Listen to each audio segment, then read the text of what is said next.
오늘도 여러분들에게 평안을 전합니다. 오늘은 타작마당의 비밀을 한번 살펴보도록 하겠습니다.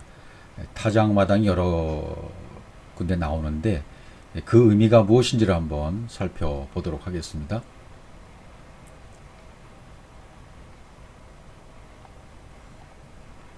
창세기 50장 10절에 아닷의 타작마당이 제일 먼저 나옵니다. 그들이 요단강 건너편 아닷 타잔 마당에 이르러 거기서 크게 울고 애통하며 요셉이 아버지를 위하여 7일 동안 애곡하였더라. 창세기 50장 10절에 나오는 장면인데요. 요셉과 요셉의 일행들, 가족들이 있죠. 그들이 이제 오늘 이른 곳이 어디냐면 아닷의 타작 마당이라고 기록이 되어 있습니다. 아다트. 근데 거기는 어디냐면 요단강 건너편 이라고 했습니다. 요단강 그러면 야르덴 내려온다라는 그런 의미거든요. 그러니까 운반에서 내가 잠겨버린 거죠. 말씀이 진리의 말씀이 내 속에 들어오면 나는 잠겨져 버리죠. 그러니까 이것은 어떤 요단강의 어떤 성령 침례를 말한 거겠죠. 홍해의 물 침례를 지나서 요단강에서의 성령 침례, 불 침례, 그것을 얘기한 요단강 건너편이라고 기록되어 있죠. 거기에 이르는데 거기가 바로 아닷의 타작 마당이다라고 기록되어 있습니다. 아닷이란 말이 무슨 뜻인가? 이건 찌르다는 뜻에서 나온 거거든요. 아닷 찌르다, 아닷 찌르다, 단단히 붙이다. 그러니까 하나님의 말씀이 내 속에 들어와서 엘로힘으로 내가 호흡하게 되잖아요. 하나님의 영으로. 그럼 말씀이 열려지고 그 말씀이 새겨지게 되죠. 그렇게 새겨지려면 어떻게 돼야 돼요? 그렇죠. 찌르는 율법, 육신, 겉의 말씀, 성경 66권의 어떤 그 문자 말씀, 보이는 세계, 이것이 다 제거되어야만, 태워져야만 열려지게 되겠죠. 그것이 제거되지 않고는 내 안에 영의 말씀이 새겨질 수가 없죠. 그래서 아닷이라는 말은 찌르다, 찌르는 타작마당. 타작마당은 고렌이라는 뜻이 되어 있어요. 고렌. 평평하게 한다. 타작마당 우리가 얼뜻 듣기에도 저도 뭐 농부의 아들이기도 했지만 어렸을 때부터 발로 타작기를 이렇게 방방 움직이면서 벼를 이렇게 터는 것도 한번 봐갖고 같이 해봤고, 그다음에 탈곡기, 경운기에 이렇게 벨트에 연결해서 하는 탈곡기. 근데 이제는 뭐 컨베이어 시스템에 의해서 자동으로 이제 탈곡이 되지만, 제가 어렸을 때만 하더라도 아버지와 같이 이렇게 탈곡할 때는 발로 밟는 거에 처음이었어요. 발로 막 타작기를 밟아서 방방 힘있게 밟아서 그걸 손으로 이렇게 돌려가면서 터는 그런 타작기가 있었습니다. 그러니까 타작마당 그러면 하나님이 취소하는 곳이잖아요. 하나님이 취소하는 것. 그러니까 매끈하게 한다. 나를 취소하기 위해서는 매끈하게 하고 고르게 해야 되잖아요. 하나님의 영이 내 속에 들어와서 나의 뭐 잘못된 것, 남아있는 내 안에 있는 거칠은 것, 율법 조문, 유기요소들, 이런 것들이 전부 씹혀져야 되고 베어져야 되고 잘려나가야 되고, 키를 이렇게 켜서 톱으로 켜서 막 베어나가야 되고 잘라나가야 되고. 그래서 그렇게 되려면 책임질을 계속 반복적으로 말씀의 책임질을 해야 될 거 아니겠습니까? 그래야 매끄럽고 부드러운 진리와 사랑이 되어버리니까요. 그러니까 타작마당이라는 것은 뭘 상징하겠습니까? 그렇죠. 나를 죽이는 곳이에요. 그러니까 예수께서 십자가에서 예수를 죽여서 그리스도로 추수되는 것, 십자가죠, 곧. 나를 죽여서 내가 추수되는 것, 십자가입니다. 그리스도로 만드는 것, 내 육이 죽고 영으로 만들어지는 것, 육이 죽고 영으로 살아나는 것, 그게 바로 타작마당이라 할 수가 있겠습니다. 그러니까 이 타작마당까지 이르려면 홍해의 물침례를 건너서, 율법에서 주고 나오는 홍해의 물침례를 건너서 요단강에서의 성령 침례, 진리로 온전케 되는 요단강의 물침례까지, 성령 침례까지, 이게 두 가지 세례를 침례를 설명해 주고 있어요. 거기서 뭐 했다 그러죠? 이들이 여기서 지금 크게 울고 애통했다 그랬습니다. 타작마당에 이르러서 크게 울고 애통했다. 울었다라는 의미가 있죠. 베드로의 통곡도 생각해 볼 수가 있겠죠, 여러분. 그러니까 베드로가 통곡했다. 여기서 크게 울었다는 건 뭐예요? 통곡했다는 것은 나의 무너짐이에요. 베드로의 무너짐, 나의 무너짐, 눈물 흘리는 사람의 무너짐을 얘기해요. 무너짐과 그다음에 세워짐. 예. 무너져야, 깨어져야 변화가 일어나니까요. 내가 무너지고 깨어져야 변화가 나한테 일어나는 거니까요. 애통했다. 애곡하고 애통했다. 그것도 7일 동안 말이죠. 7일 동안 애곡했다. 이것은 요셉과 그의 일행들이 요단을 건너서 성령의 불침례를 받고 7 언약이 성취되어지고 영과 진리로 복음을 어떻게 이렇게 좀 드러내는 그런 상태까지 왔다는 것을 설명해 주고 있는 거죠. 애통했다. 창세기 1장 1절의 진리의 말씀으로 내가 측량이 되어져서 열려지고 열매를 맺는 것을 말해요. 열매를 맺는 단계까지 온 거죠. 애통, 애곡, 7일. 그러니까 이것은 모든 과정을 거쳐서 요단강에서의 불침례를 건너서 다 받은 거예요. 언약이 성취된 겁니다. 7 언약이. 그리고 영과 진리로 복음을 드러나게 된 것이죠. 왜? 통곡하고 애곡했으니까. 통곡은 나의 무너짐이죠. 변화죠. 그럼 무너짐과 변화를 통해서 복음이 드러나게 된 것이죠. 그래서 아닷의 타작마당이다 라는 것은 뭐예요? 찌르는 타작마당. 나에게 있어서도 여러분에게 있어서도 이 찌르는 타작마당을 거쳐가야 돼요. 누구든지 모든 과정을 거쳐가야 된단 말이죠. 그 창세기 50장 10절 이후에 보면 이 아닷의 타작마당이 뭘로 변해요? 아벨 미스라임이라 불렀더라 이렇게 나와요. 이제 아벨 미스라임. 아벨 미스라임이라는 건 뭐예요? 엘로힘 하나님이 영이 말씀이 나한테 공급되어져서 영과 진리의 말씀이 담긴 푸른 초장이 되었다. 천국이 되었다 그런 뜻이죠. 찌르는 아닷 타당 마당을 거쳐서 아벨 미스라임으로서의 푸른 초장, 천국이 이루어졌다. 그런 의미가 되어지는 것이죠. 두 번째는 또 첫 번째는 아닷의 타작 마당을 살펴보았고요. 두 번째 룻기에서의 보리 타작.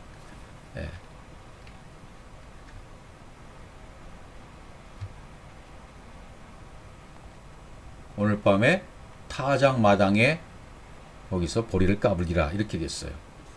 그러니까 룻의 보리 타작 마당이죠. 여기 이제 보아스가 그리스도로 등장하잖아요. 그리스도를 상징하는 보아스. 말씀이 꽉 채워진 보아스. 우리 친족이 아니냐 보라 그가 오늘 밤에 타작 마당에서 보리를 까불리라. 그러니까 예수 그리스도의 사역을 얘기해요. 십자가의 사역을 얘기해요. 그렇죠. 보리를 까부른다. 보리라는 말이 뭡니까? 보리를 까분다. 보리라는 것은 거칠은 것을 얘기하잖아요. 세오라. 하나님의 형상과 영이 이렇게 분배되어지면 거칠은 나의 율법, 겉의 것, 66권의 성경의 물자 말씀.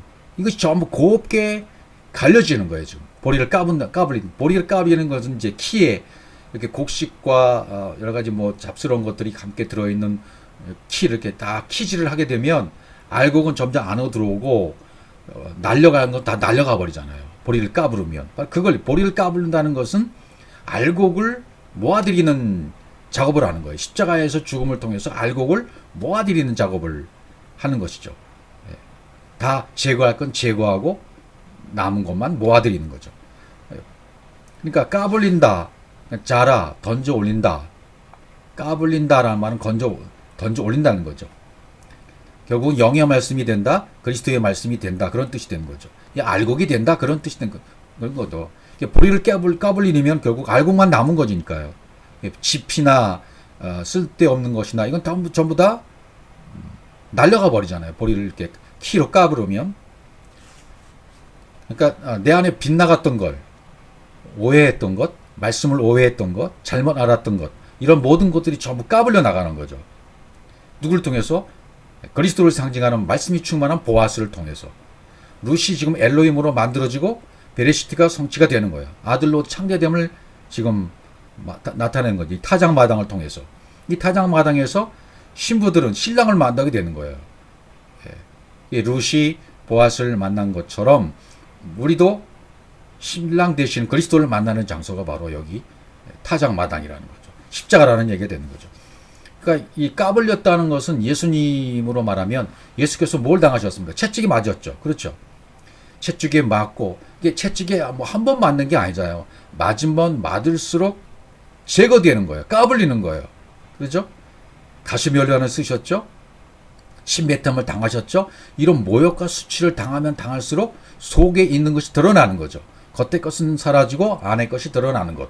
역시 여러분과 저도 똑같이 이렇게 보리를 까불듯이 예수께서 채찍에 맞고 가시면류관 쓰고 침뱉음을 당하시듯이 우리도 그런 것을 당해야만 내 겉의 것이 전부 사라지는 거죠. 제거되어지는 거죠. 그 속에 있는 것이 나오는 거예요. 예, 이 십자가를 지는 거, 예수님이 십자가 지심이 보리를 까부리는 작업과 똑같은 것인데 역시 우리도 똑같이 예수님처럼 모델로 보여주신 예수님처럼 우리도 똑같이 십자가를 지는 보리를 까부리는 이 과정을 반드시 거쳐야만 됩니다. 그래야 내 속에 있는 것이 드러나는 거죠. 겉의 것이 채찍에 맞아야 돼요. 모욕을 당해야 돼요. 수치를 당해야 돼요. 제거를 당하는 거죠. 침뱉음을 받아야 돼요. 그래야 내가 모욕을 당하고 수치를 당해서 내 겉의 것이 다 제거되는 것입니다. 안의 것이 드러나는 거죠. 이게 보리를 까불는다는 의미가 되어지는 것이죠. 룻의 보리 타작마당. 그 다음에 사무엘 6장 3절에 가면 나곤의 타작마당이 이제 등장합니다. 그들이 하나님의 교회를 셋수리에 싣고 산에 있는 아미나답의 집에서 나오는데 아미나답이 아들 우사 아효가 그 새 수레를 모니라. 나곤의 타작마당. 하나님의 교회 하나님의 교회 새 수레를 실었다. 하나님의 교회를 새 수레에 실었다. 이건 뭘 말하는 겁니까? 하나님이 수선이 끝난 거예요. 하나님이 수선에서 수리가 끝난 거죠. 새 것이 된 거예요. 새로운 피조물이 된 거예요. 성령이 운행하는 하나님의 교회를 실은 존재들이 된 거죠. 이들이. 그래서 아미나답의 집이 복을 받잖아요.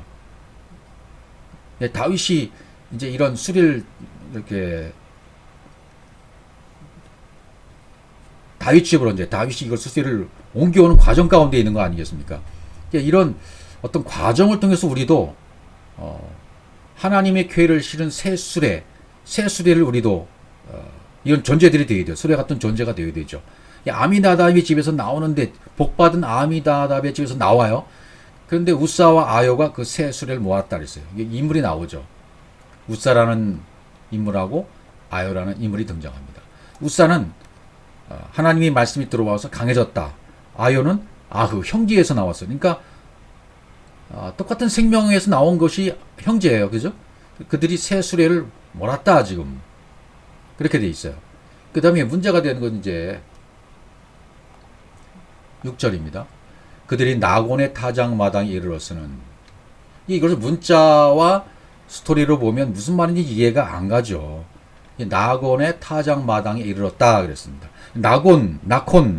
나콘이라는 말은 예비됐다, 세워졌다, 준비됐다 그런 뜻이 되는 건데 무엇이 예비됐다는 말일까요? 나콘의 타작마들의 수세가 하나님이 교회를 실은 새 수레가 지금 옮겨져 온 거예요. 탈출이 이루어지고 구원이 적용되고 생명이 적용돼서 확장되는 그런 곳이 바로 나콘이에요. 나콘의 타작마당이에요. 여기에 이르러서 소들이 뛰었다 그래요. 소들이 띠므로 우사가 손을 들어 하나님의 교회를 붙들었더니 우사가 하나님이 치시니 죽었다. 이 장면이거든요. 여기서 이제 우리가 이해를 못하는 것은 이걸 문자로 보기 때문에 이해를 못하는 거예요. 하나님이 하나님의 성물을 만지는 자는 죽는다. 민수기 4장 15절 같은 말씀에 보면 성물을 만지지 말라. 죽을까 하노라. 만지면 죽는다. 그런 규정이 이제 있거든요. 근데 사실은 이 전부 다 좋은 걸 설명한 거예요. 성경은 좋은 것, 복음, 진리를 설명하고 있거든요. 근데 그것을 받아들일 자들만 받아들이고 깨달을 자만 깨닫게 해주시려고 이런 스토리로 감춰놓으신 거죠. 나콘의 타작마당이 이르렀다. 나콘의 타작마당 이미 준비되고 예비된 나콘의 타작마당에 이르러서 소들이 뛰어버린 거예요. 소들이 뛰었다는 것은 하나님의 일하심입니다. 하나님의 목양과 인도하심입니다. 소들은 바카르죠. 소는 황소, 소는 하나님을 상징하잖아요. 바카르라는 것은 내 안에 내 것이 파괴되어지고 하나님의 것을 통해서 영으로 되어지게 하는 하나님이세요. 그래서 바카르, 소들이 뛰었다. 띠므로라는 말은 뭐냐면 키샤맛, 흔들어지게 하다. 이렇게 넘어지게 하다. 그러니까 하나님의 것이 내 속에 들어오면 하나님의 형상이 주어지고 하나님의 뜻과 하나님의 의도, 하나님의 모든 것이 내 속에 들어오면 진리가 새겨짐으로 내 것은 점차 파괴되는 거죠. 예. 나의 육인 파괴되고 율법의 조문들은 점차 없어지게 되어지고 눈에 보여지는 것 없어지게 되고 보이지 않는 것이 보이게 되어지고 겉의 것이 사라지고 나가 떨어지고 넘어지고 파괴되어 버리는 거죠. 그걸 뛰었다라고 설명하는 거죠. 소들이 뛰었다 한마디로 하나님이 일하심, 하나님의 열심, 하나님의 열정, 하나님의 사랑, 그것을 말해준 것이 소들이 뛰었다, 이렇게 말하는 거죠. 그러니까 하나님의 목양과 하나님의 인도하심이에요. 우사가 손을 들어 하나님의 꾀를 붙들었더니, 우사는 말씀이 들어와서 강해지는 자예요. 손을 들어 하나님의 꾀를 붙들었더라. 하나님의 꾀 붙들어요. 붙들어야 사는 거예요. 죽는 게 사는 거잖아요. 그 다음에 7절 말씀 보세요. 7절 말씀 보시면 여호와 하나님이 우사가 잘못함으로 말미암아 진노하사 그를 그곳에서 치시니 그가 거기 하나님의 궤에 곁에서 죽으니라. 이게 좋은 거거든요. 근데 이것을 부정적으로 보니까 우사를 치셨다. 여기 우사가 잘못함으로 말미암아 진노하사, 이런 구조들이 문제가 되는 거죠. 야, 하나님이 진노하셨대. 그리고 우사를 치셨어. 우사가 죽었어. 이걸 이제 부정적으로 보는 거. 하나님에게는 여러분 부정이 없어요. 거짓이 없으세요. 악이 없으세요. 부정은 아니다라고 표현하는 것은 진리, 진실을 말하는 겁니다. 진실을 말해주는 거예요. 부정이 아니라 그게 진리를 말해주는 거거든요. 무사가 잘못함으로, 무사가 잘못했다는 것은 역으로 설명하는 거거든요. 지금 번역이 잘못했다. 샬 그러니까 하나님의 형상이 공급되어지고 분배함으로 그 하나님의 것으로 호흡하고 있는 그 상태를 말하는 거예요. 그러니까 우사가 잘한 거죠. 그 만지는 게 소들이 띠므로 손을 들어 붙들었더니 손을 들어 씨 뿌렸다, 쏘다, 붙들었더니 하나님의 궤를 붙들었다 그랬잖아요. 그 잘한 거예요. 그렇게 되어 사는 거죠. 왜? 하나님이 쳐서 죽어야만 이게 사는 거니까. 무트의 죽음이 와야 사는 거니까. 십자가에서의 죽음이 곧 살아나는 것이니까 말이죠. 손을 들었다는 것은 창세기 1장 1절의 하나님의 형상이, 창세기 1장 1절의 말씀이 나한테 들어왔다. 그래서 내 생명이 되었다. 베레시트로 성취가 되었다라는 말이 되는 거죠. 붙들었다. 소유했다. 창세기 1장 1절이 진리로 생명이 되고 말씀이 되고 내가 엘로힘으로 만들어졌다. 손을 붙들었다는 것이 된 겁니다. 여러분과 저도 손을 들어 궤를 붙들어야 돼요. 하나님의 궤를. 하나님의 말씀을 붙들어야 돼요. 하나님의 존재를 붙들어야 돼요.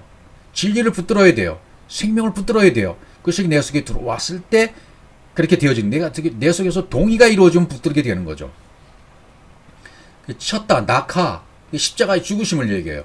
그것에서 치신이, 쳤다는 건 낙하, 십자가의 죽음입니다.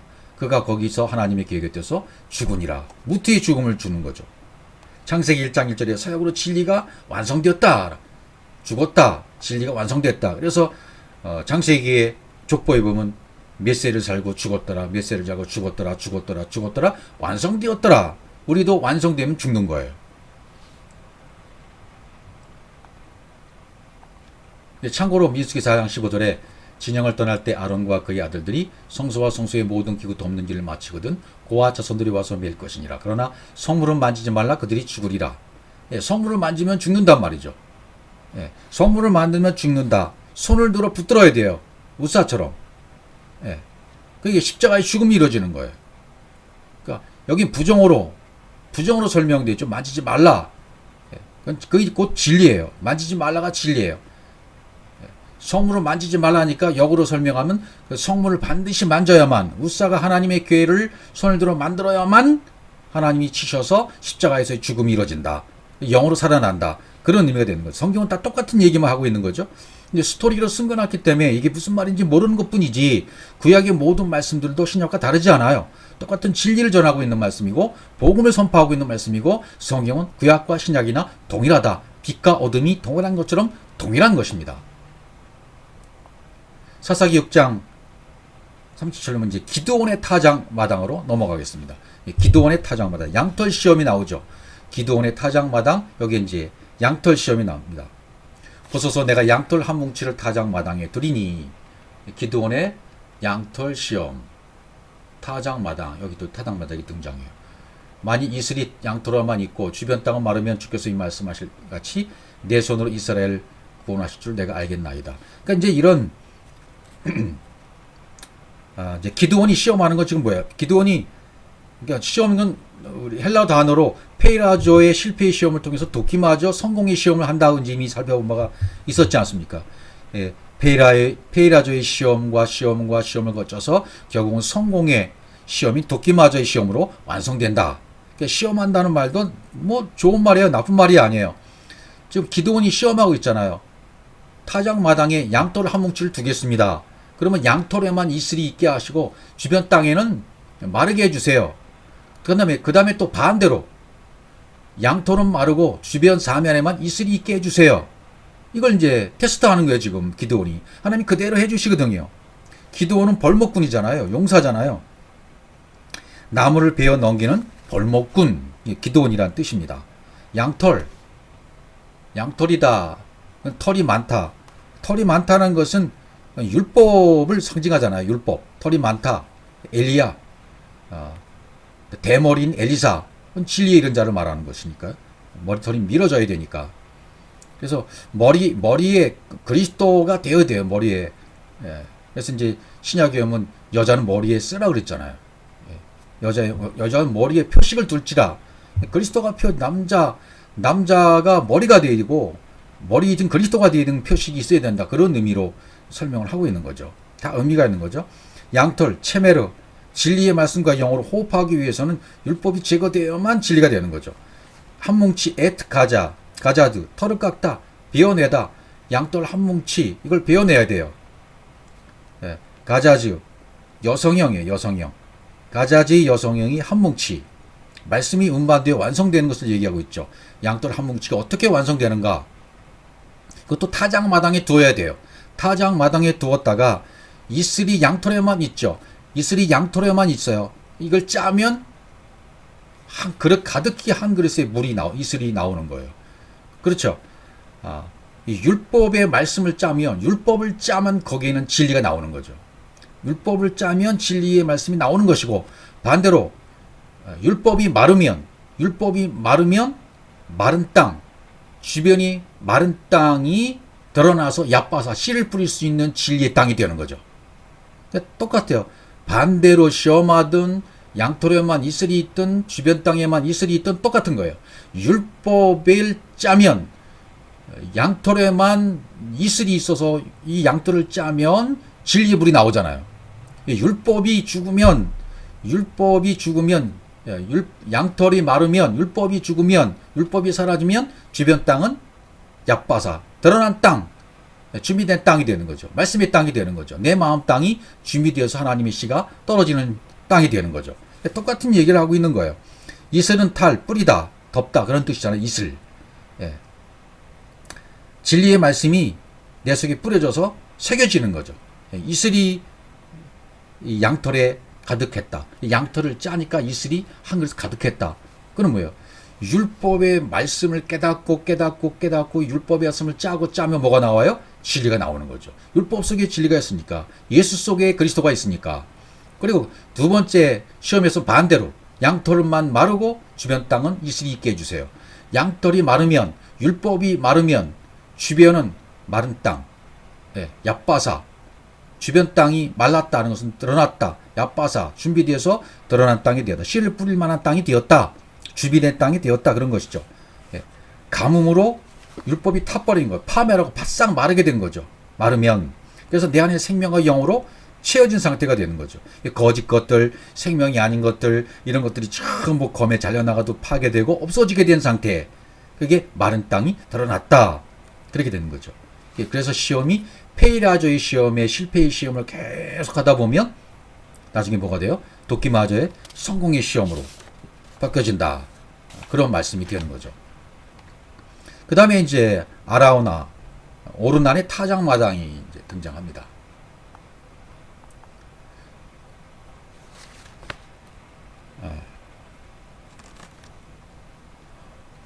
아라우나, 오르난의 타작마당. 골로새서의 말씀이 먼저 나왔네요. 사무엘 24장 1절에 보면 여호와께서 다시 이스라엘을 향하사 진노하사 그들을 치시려고 다윗을 격동시키사 가서 이스라엘과 유다의 인구조사를 하라 하신지라. 이제 인구조사가 문제인 거죠. 왜 인구조사가 이게 범죄함이 되는가? 그런 것들 때문에 많이 고민하고 그러잖아요. 다윗의 인구조사가 뭔가 많아. 조사했다. 인구조사.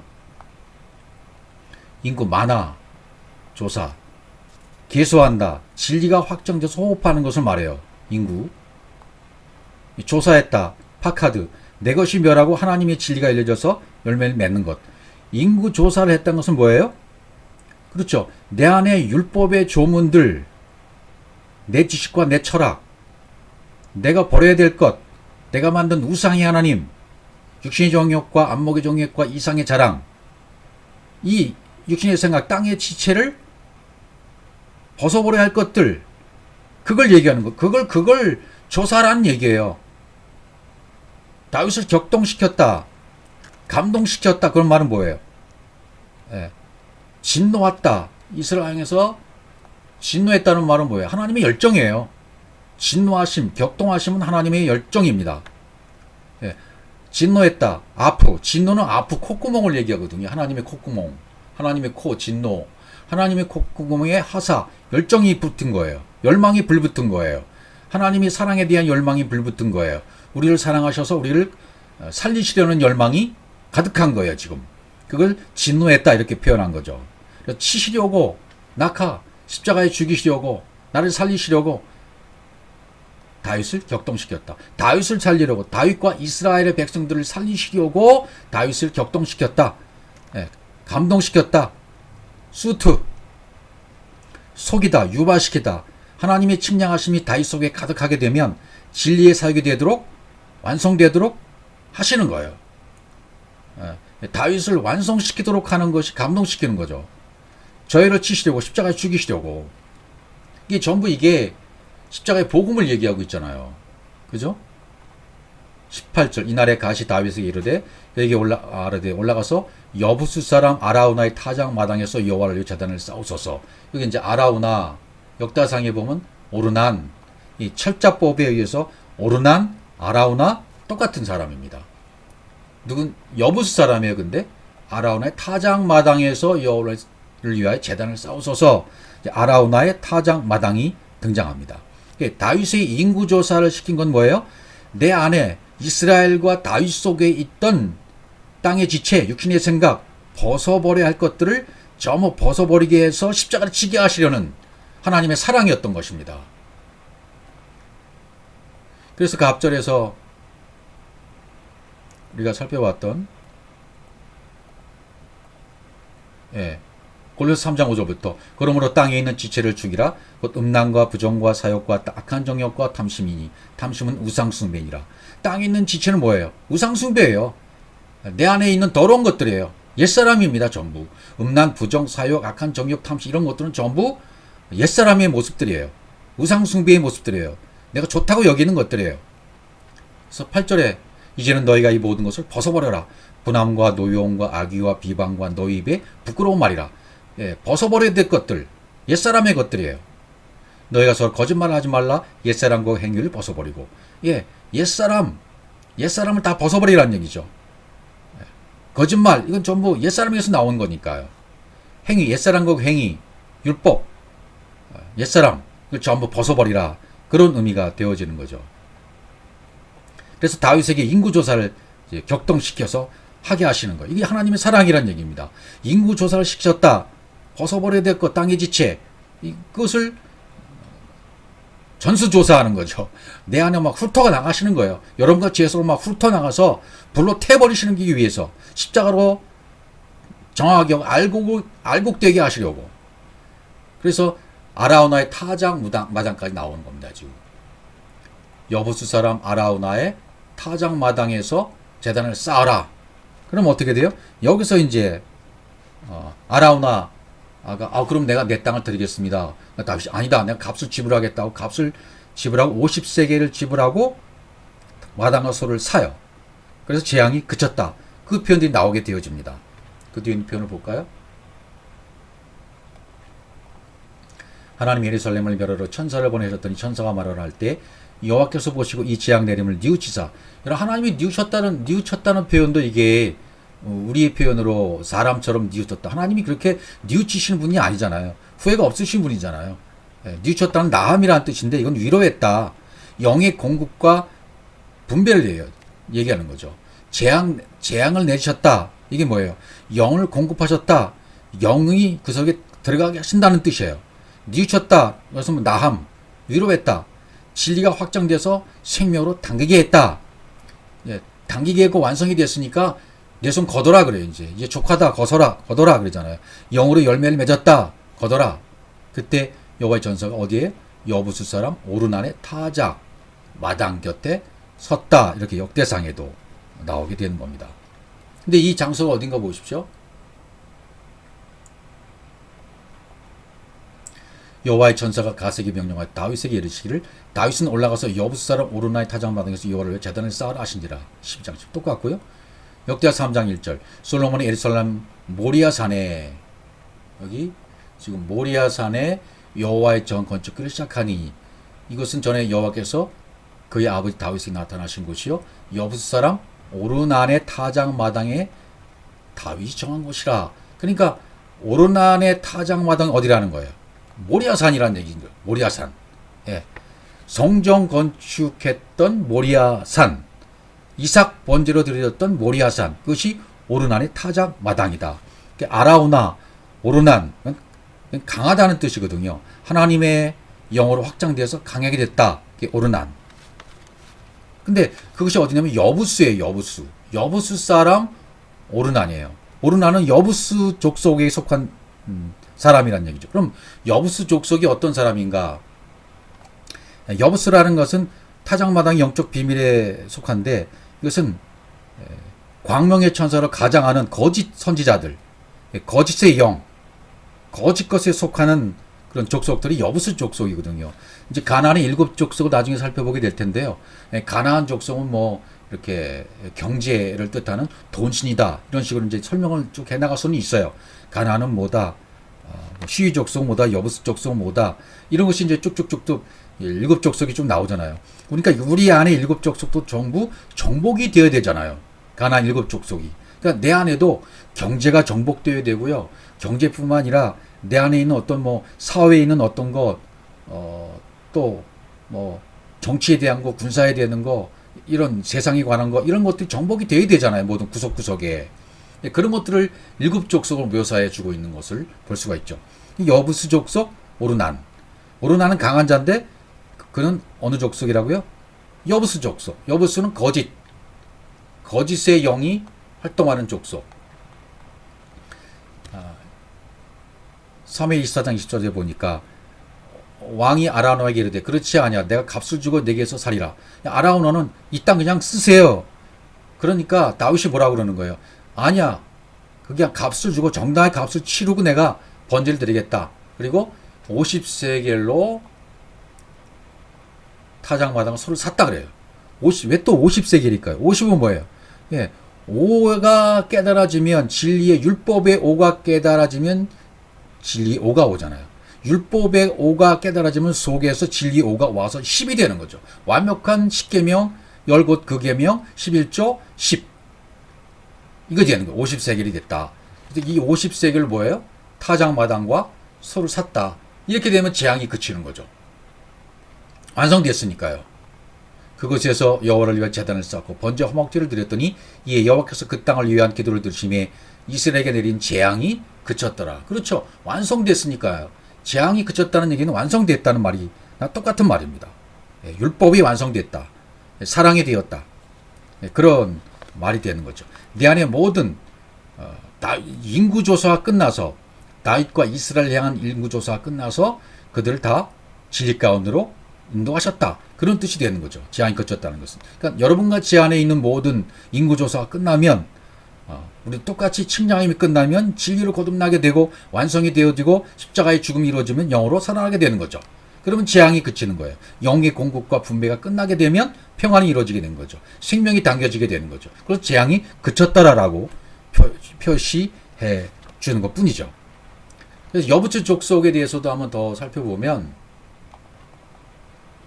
베냐민 사사기 1장 20절에 보시면 베냐민 자손은 예루살렘에 거주하는 여부수 족속을 쫓아내지 못하였으므로 여부수 족속을 쫓아내지 못하겠다고 그래요. 가나안 7족속 중에 여부수 족속을 베냐민 자손이 쫓아내지 못했다. 여부수 족속이 베냐민 자손과 함께 오늘까지 예루살렘에 거주하니라. 그러니까 계속 여부수 족속은 남아있는 거예요. 심판하실 때까지 끝까지 불에 타서 엎쳐질 때까지 여부수 족속은 남아있는 거예요. 왜? 심판 때문에. 심판하기 위해서. 끝까지 나의 끝, 나의 심판. 이것을 끝까지 보게 하기 위해서. 이것은 뭐예요? 그러니까 성경에 나와 있는 거짓 선지자 많이 나와 있잖아요.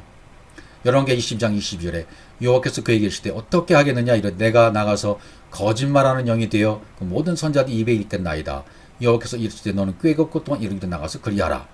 거짓말하는 영이 되겠다. 선지자들의 입에 거짓말하는 영이 되어서 내가 있겠다. 뭐 이런 얘기 되죠. 예. 거짓말하는 영, 거짓의 영이 되겠다는 거죠. 이런 스토리 이제 여러분 읽어보시면 이게 무슨 말인지 아실 거예요. 요한일서 2장 20절 거짓말하는 자가 누구냐? 예수께서 그리스도는 부인한 자가 아니냐? 아버지와 아들을 부인한 그가 적그리스도니라. 적그리스도가 바로 내 안에 있는 거예요. 다른 데 있는 게 아니라 내 안에 있는 거짓말하는 영, 광명의 천사로 가장하는 세력들, 거짓의 영, 꾀이는 영, 내 안에 존재하는 거예요. 신명기 13장 3절 너는 그 선지자나 꿈꾸는 자의 말을 청종하지 말라. 이는 너희 하나님 여호와께서 너희가 마음을 다하고 뜻을 다하여 너희 하나님 여호와를 사랑하는 여부를 알려라 너희를 시험하심. 여기 역시 시험하심이라. 사랑하는지 안 하는지 시험하기 위해서 거짓 선지자를 두었다. 거짓의 영을 꾀이는 영을 통해서 거짓 선지자 입에서 거짓 선지자의 말이 나오게 했다. 그런 거죠. 이건 뭐 에레미야서에도 나와 있고 열왕기서에도 나와 있고 꾀이는 영으로 바로 이제 그것이 오르난의 타작마당 삶과 죽음의 분기점이 되는 거죠. 오르난의 타작마당이 바로 이삭 번제했던 모리아산이 되는 거니까요.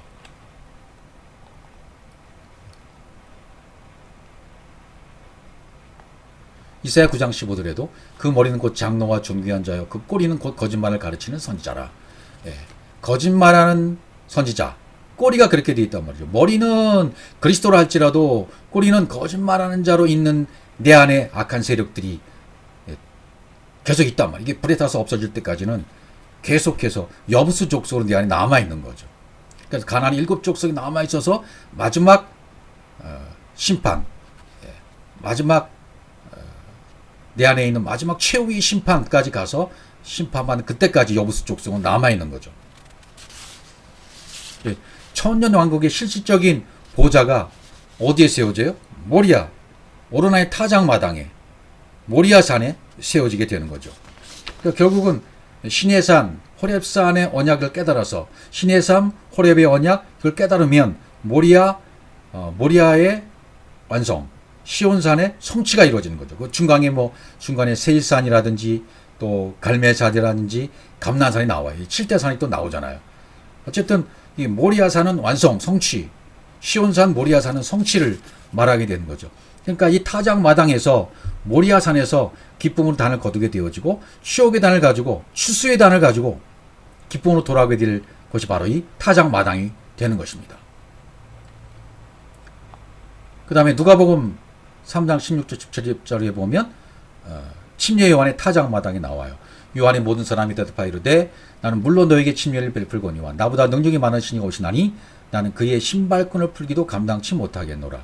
그는 성령과 불로 너에게 침례를 베푸실 것이요. 그렇게 나옵니다. 성령과 불로.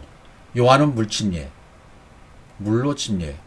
그래서 아까 홍해의 물침례, 요단강의 성령 침례, 그리스도의 침례, 불침례 이렇게 나오게 되는 거죠. 침례원의 타작마당이 등장하는 거죠. 그 다음에 그 뒤에 구절에 보시면 17절 손에 키를 들고 자기의 타작마당을 정하게 하사. 예수께서 자기의 타작마당을 정하게 하신다. 그래서 알곡은 모아 곡간에 들이시고 죽종이는 꺼지 않는 불에 태우신다. 여러분, 알곡이 따로 있고 죽종이가 따로 존재하는 게 아닙니다. 우리 안에, 여러분 안에 알곡과 죽종이가 같이 존재하는 거예요. 내 안에.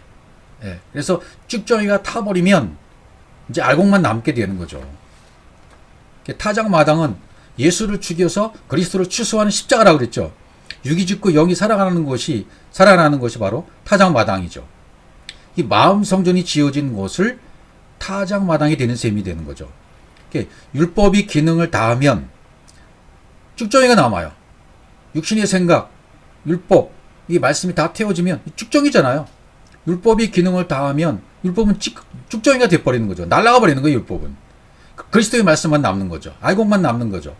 알곡으로 자랄수록 사라지는 거죠. 왜? 내 안에 함께 있기 때문에요. 알곡의 사람, 쭉정이의 사람이 따로 있는 게 아니에요. 여러분 안에 같이 있는 겁니다. 쭉정이가 태워져야 돼요. 날아가야 돼요. 그럼 알곡만 남는 거죠. 쭉정이가 날아서 불에 태워지면 알곡이 돼요. 그리스도와 함께 연합이 되는 것입니다. 여러분, 그 다니엘의 세 친구 사드락과 메상과 메섹과 아벳노고 기억하십니까? 이리 신상에 절하지 말라. 우상 하나님 앞에 절하지 말, 하나님을 섬기지 말라 그러니까 끝까지 이들은 그리 아니하실지라도 막 우리는 하나님을 예배해야 된다고 예배하잖아요. 그때 왕이 화가 나서 풀무불을 7배나 더 해라. 풀무불 속에 던져 넣습니다. 그런데 풀무불 속에 던져 넣었는데 거기에 네 사람이 왔다 갔다 하는 모습을 왕이 봐요. 세 사람을 넣는 네 사람이 아니냐. 넷째 사람은 하나님의 신의 아들과 같다. 하나님의 영, 하나님의 영이, 성령이 그들과 함께하는 거죠. 하나님의 신이. 그러니까 풀무불 속에 타지 않았던 이유는 뭐예요? 사드락과 메섹은 별다른 옷을 입었어요. 속옷과 고위와 이 별다른 옷을 입었거든요. 그러니까 이 세 친구는 태울 것이 없는 존재가 돼버린 상태예요. 여러분과 저도 태울 것이 없는 존재가 돼버리면 타지 않죠. 더 이상 탈 이유가 없는 거죠. 이게 다니엘 3장에 나오는 세드락과 메섹과 아벳느고. 더 이상 태울 것이 없는 존재가 되는 거죠. 떨기 나무에 불이 꺼지지 않는 이유도 뭐예요? 떨기 나무에 불은 계속 타오르는데 이 불이 꺼지지 않아요. 더 이상 태울 것이 없어요. 불은 계속 성령의 불은 타오르는 거죠. 그 불에 내가 태워져야 돼요. 그래서 나는 더 태울 것이 없는 존재가 되어버리면 알곡이 되는 거죠. 나를 덮은 율법의 말씀, 이게 다 타버리면 알곡이 돼버리는 것입니다. 가라지가 태워지고 알곡이 되는 것, 이건 거의 동시에 되어진 거죠. 그렇죠? 이것도. 그래서 누가복음 17장에 보시면 노아의 때에 된 것 같이 인자의 때에도 그러하니. 노아의 때 나오죠? 인자의 때 나오죠? 노아가 방주에 들어가던 날까지 사람들이 먹고 마시고 장난들고 시집가더니 홍수가 나서 그들 다 멸망시켰으며 또 롯의 때와 같으니 사람들이 먹고 마시고 사고 팔고 시집을 짓더니. 여기 지금 두 때가 나와요. 노아의 때, 그 다음에 롯의 때. 롯이 소돔에서 나가던 날에 하늘로부터 불과 유황이 벼도타여 그들을 멸망시켰느니라. 인자에 나타난 날도 이러하니라. 그럼 인자에 나타난 날은 어떤 날이 되겠습니까? 인자가 나타나는 날. 여러분 속에 인자가 나타나는 날. 예수가 죽고 그리스도로 나타나는 날. 내 안에 진리가 빛으로 확연히 드러나는 날. 여러분 속에 예수 그리스도의 빛으로 내가 낮이 되어지는 날. 내 머리 꼭대기에 빛이 임함으로 나의 모든 그림자가 어둠이 사라지는 날. 그때가 평강입니다. 그때가 해방인 것입니다. 그러니까 보리를 까불리는 룻의 타작마당에서 그 다음 나오는 말씀이 뭐냐면 목욕하고 기름을 바르고 의복을 입는 타작마당에서 보리를 까불리면 알곡이 되는 거죠. 목욕해야 돼요. 물침례를 통해서 불침례로 기름을 받아야 돼요. 불침례로 의복을 입어야 돼요. 그리스도의 옷을 입어야 돼요. 그러면 보리를 까불리는 게 되는 겁니다. 예수의 십자가가 내 안에 이루어지게 된 겁니다. 침뱉음과 조롱과 모욕을 다 당하게 되는 겁니다. 채찍에 맞게 되는 것입니다. 그러면 채찍에 맞으면 맞을수록 나에 있는 모든 속의 것이 드러나는 것이죠. 진리가 드러나는 것입니다. 여러분 속에 고난을 당하면 당할수록, 아픔을 당하면 당할수록, 어려움을 당하면 당할수록 여러분 속에 있는 진리가 드러난다는 것을 기억하시기 바랍니다. 그래야 알곡으로 나오게 되는 것이니까요. 이 보리를 까불려야 돼요. 자꾸 까불려야 돼요. 채찍에 맞아야 돼요. 고난을 당해야 돼요. 고통을 당해야 돼요. 병이 들든 아픔을 당하든 물질로 고통을 당하든 사업의 고통을 당하든 자식의 고통을 당하든 어떤 고통이 임했던 간에 그것을 통해서 내가 까불려지는 거예요. 그래서 알곡이 되어지는 과정 가운데 이르게 되는 것입니다. 여러분 감사하십시오. 모든 상황에 감사하십시오. 하나님이 하시는 일에 감사하십시오. 나에게 나타난 일에 감사하십시오. 그럼 인자에 나타난 날이 여러분에게 임할 것입니다. 빛으로 임하는 날입니다. 어둠이 사라지는 날입니다. 그림자가 사라지는 날입니다. 온전히 내가 평강이 임하는 날입니다. 인자에 나타내도 이러하리라. 그러니까 요한, 침례 요한의 물침례, 홍해의 물침례예요. 노아의 때입니다. 노아의 때는 홍수심판이잖아요. 물심판이잖아요. 그러면 내가 어떻게 되는 거예요? 율법에서 죽어 진리로 나오게 되고 잉태되어져서 나아지는 것이 물침례입니다. 노아의 때 물심판인 것입니다. 그럼 예수님의 불침례, 성령의 침례, 그리스도의 침례는 뭐예요? 이건 로세 때예요. 로세 때의 불심판. 그건 양육과 성장, 열매, 완성, 진리로 완성되는 때를 말하는 것입니다. 요한의 물침례는 율법에서 죽어서 진리로 나오는 때예요. 로세 때, 노아의 때요. 그 다음에 예수님의 불침례는 성령의 침례요. 로세 때요. 불심판이고 성장, 열매, 완성으로 나오는 때다. 이렇게 기억하시면 되겠습니다. 그러니까 지금 타작마당, 그러니까 좀 살펴봤잖아요. 쭉 살펴봤는데 아닷의 타작마당이나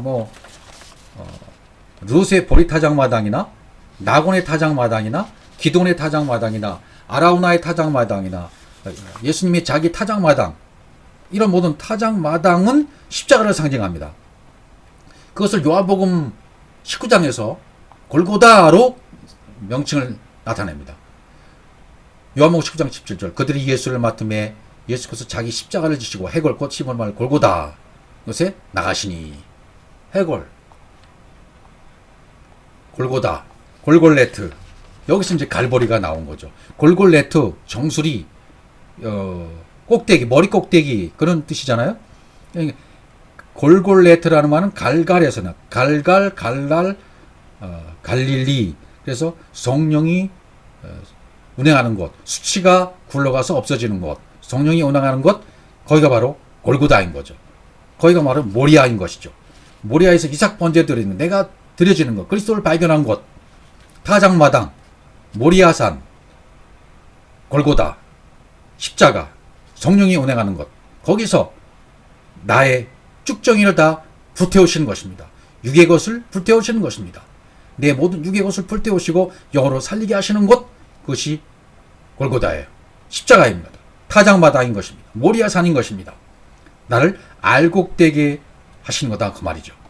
이제 우리의 모든 삶은, 여러분 가정의 모든 여정 가운데에서 이 타작마당에서 나를 인구조사하시고 격동시켜서 살리시려고 하시는 하나님의 놀라운 사랑의 모습이 여러분이 비춰져서 이 골고다에서, 타작마당에서, 모리아에서 나의 모든 쭉정이가 날아가 버리고 알곡되게 나타나는 그리스도를 발견하신 여러분들 되시기를 축원합니다.